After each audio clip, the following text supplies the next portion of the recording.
Армысыз құрметті тыңдарман, жан құмар арнасына қош келдіңіз. Мұнда өмірде болған оқиғалар боямасыз баяндалады. Және қазақ жазушыларының шығармаларын да осыдан таба аласыздар. Арнаға тіркеліп, қазақша контентті қолдап кетіңіз. Бұлай болар деп кім ойлаған? Ойғалған шаруаларын қапсыз тындырып, бірнеше келісім шартқа қол қойып, енді қалған 2-3 күнде Шанхай қаласын армансыз аралармыз деп, арқаларын кеңге салған жігіттер 5 жұлдызды қонақ үйде шалқалап жатқанды. Аяқ астынан жетіп келген жеделхат ол жоспарды бұзып, кәсіпкер Бақтиярды естен тандыра жаздады. Қаралы хат қысқа жазылыпты. Тез елге қайтыңыз. Сайыбыңыз Гүлсім ойламаған жерден қайғылы қазаға ұшырады. Қайғыңызға ортақпын. Жерлеу алдағы сәрсенбіде, депті жеделхат жолдаған орынбасары Медеу. Таңғы ұйқыдан әлі толық оянбаған Бақтияр басында ештемеге түсінбей мәңгіріп қалды. Не дейді? Мына сұмдық хатта осы аптадан жоқ. Бұлар елден аттанарда сапсау жүрген Гүлсімге не болды екен? Айтпақшы, қайтыс болды демеген, қазаға ұшырады деп жазған ғой. Демек, көшеде көлік апатына тап болған. Сонда оны қақып кетті ме? Әлде өз машинасымен бірдемеге соғылды ма екен? Гүлсім жүріс-тұрысқа ақыпты, машинаны да жаңа айдап жүрген жоқты. Қалай килікті екен ондай апатқа? Ойлай берсең сұрақ көп, бірақ оның бәріне жауап іздеп жатуға дәл қазір уақыт жоқ еді. Бүгін қалайда елге қайту керек. Дереу көрші бөлмеде жатқан көмекшісіне телефон соқты. Ерболат, маған тез келіп кетші. Не боп қалды бәке? Жайшылық па? Сұмдық, келген соң білесің. Көмекшісі әрі Қытай тіліне жетік тілмаш Ерболатты асып-сасып ішке кірді. Аға, не болды? Өңіңіз бұзылып кетіпті ғой. Бізге жедел түрде елге қайту керек. Анықтап білші, Шанхай Үрімші Алматы бағытында ұшатын ең жақын рейс қай мезгілде болады екен? Мына жедел хатты көрсетіп, қайтар билетті соған ауыстыр. Бақтияр ұсынған жедел хатта бір қарап жіберіп, көмекші жігіттің өңі де бозарып сала берді. Мәссаған, кеше ғана сапсау жүрген Гүлсім апайдың қазаға ұшырағаны ма? Солай болғаны ғой, қайғылы хабар жаңжақ жазылмайды. Көп ұзамай кеше бұлар келісім шартқа қол қойысқан Шанхайдағы құрылыс материалдары бірлестігі мен үй жиһаздары фирмасының жауапты адамдары да келіп қалған. Олар бүгін қонақтарға қаланың көрікті жерлерін көрсетпекші болатын. Мынадай қайғылы хабардан соң жоспар өзгеріп, олар да жолаушыларды аттандыру қамына кірісіп кетті. Алайда қанша күн салғанымен Бақтиярлар сол күні ұша алмады. Өйткені бұларға қажетті рейс келесі күнге белгіленген екен.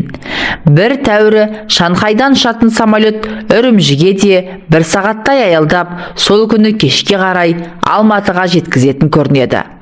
Бұған да шүкір демеске амалың жоқ. Жер түбіне ұзап кеткен жолаушыны бір-ақ күнде өз еліне жеткізу қазіргідей техника заманында ғана жүзеге асатын нәрсе сияқты ғой. Обалы кәнеки, кәсіпкер Бақтияр соңғы жылдары осындай алыс сапарларда аспан кемелерінің қызметін армансыз-ақ көріп жүр. Көптен бері бизнес саласында тұяғын тастай қатып, түтінін түзетіп отырған бұл жігіт амалың не? Кейде тағдырдың осылай ұзақ еркелетіп келіп, кенет алдыңнан арқан керетін кезі болатын білетін. Жаратушы не бұйыртса да, қашанда адамның ниетіне қарап береді ғой. Әлде мұның отбасында басқа қонған бақты көтере алмай, кекіріп күпірлікке ұшыраған біреу болды ма, кім білсін. Бақтияр жол бойы осындай ауыр ойдан арылмады.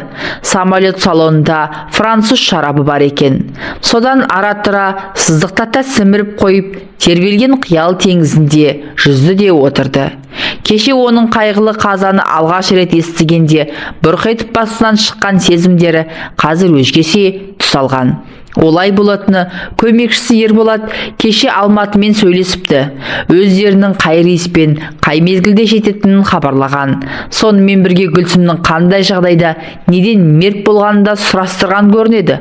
Сонда аққаны Гүлсім бұлар ойлағандай жол апатынан емес, ата-анасы тұратын биік үйдің 9-шы қабатынан құлап кетіпті.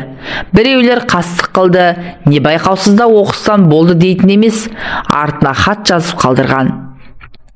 Оны естігенде Бақтиярдың сана сезімі ас үстіне келіп аударылып түсті. Осыған дейін тұла бойын меңдеткен әйеліне деген қимастық, Гүлсімнің қатал тағдырына аяушылық, оның өліміне өзін кінәлі санау секілді сезімдер сап тыйылды да, оның орнына өзекті өртеген өкініш, Гүлсімге деген өкпе нала, ашу ыза басты. Сол сезімдер бірте-бірте ұлғайып, айықпас өштікке, жек көруге айналып кетті ме қалай? Небәрі 35 жасында тірліктен бас тартып, өзіне қол жұмсау, артта қалып бара жатқан күйеуін, ата-анасын, туыстарын ойламау, неткен қатыгездік, не деген өзімшілдік десейші.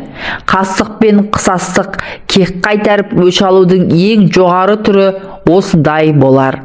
Ойпырмай, осындай қаскөйлікке барып, өзін өлімге қиятындай Гүлсімнің басына не күн туды екен?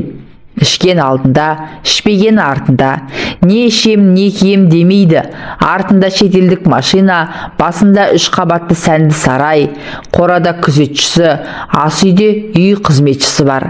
Қазан ошақ маңына барып, тым құрыса жылы суға қол малмайды. Бұдан артық не керек әйел адамға?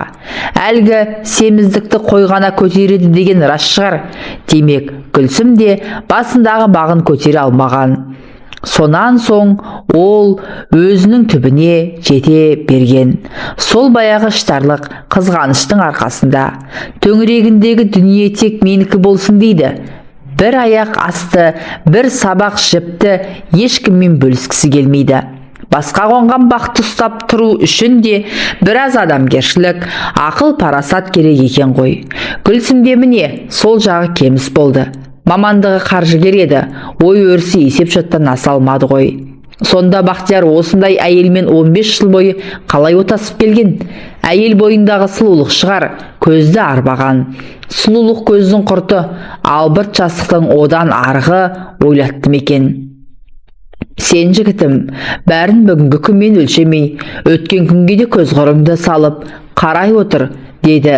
Қашанда бұған оппозицияда жүретін ішкі дауыс. Осыдан 15 жыл бұрын көп жігіттің арасынан Гүлсім сұлуға қолың әрең жетпеп еді. Оны қалай ұмыта қалдың? Иә, рас айтады. Онда Бақтиярдың Алматыдағы Завет институтында оқып жүрген кезі. Қанша дегенмен кітапқа жастай бауыр басқан ауыл мұғалімінің баласы емес пе? Оқу үлгерімі жаман болған жоқ. Бірақ тұрмыс жағынан байдың мырзаларымен теңесе алмаушы еді. Жаздық каникулда құрылыс отрядында жұмыс істеп, киім-кешегін зорға бүтіндейтін. Оның өтеуіне табиғат бұған біраз қарымта сыйлар жасаған. Анасы марқұм аса сұлу әйел еді. Сірә сол кісіден ауысқан болар. Бақтиярдың бет жүзеттері, сұңғақ бой, сұлу келбет, бұйра шаш. Осылардың арқасында жиын тойда көзге түспей қалған жоқ. Ал Гүлсім қандай еді сол кезде?